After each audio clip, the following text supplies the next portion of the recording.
Assalamu alaikum guys, my name is Mr. Bilal and you are watching my channel CGH Tutors. So today topic is how you can disable Chrome updates and why you need to do that, because I was facing a problem. My Chrome and IDM was not getting compatible with each other. Every time my Chrome got updated by itself and my IDM was not updating. So I decided to shut it down manually. So let me take you straight into the tutorial. First you need to click on start, then go to my computer, then go to C drive and then program files 86x. Here you will find Google and then update and then Google update 2.bak.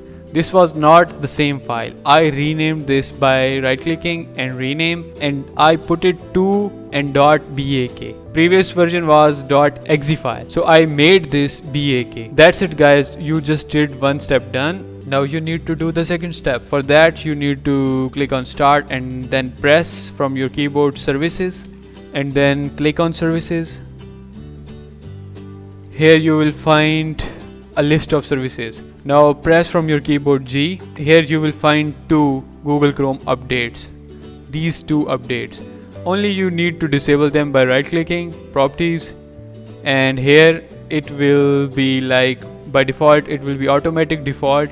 You need to disable them and apply and make this for another one, like disable this and apply. Okay, that's it guys, you just manually shut it down. So by checking that is it working or not, you need to open your Chrome browser, then go to these option icon, then go to help about Google Chrome. So it will show you that your Chrome is checking for update. If it is asking for checking updates, it's mean that you done all steps successfully, because mostly if it's on updates it will give you a message that your Chrome browser is updated and it's on a latest version. Either if it's checking too long like this, so it's mean it's not gonna update. You can see guys, it gave us an error, so it's clear that it's not on update mode. Right now I don't need to worry about my IDM and Chrome compatibility issue. Thank you guys for watching my video, and make sure you subscribe and make sure you hit the bell icon so you will get notifications.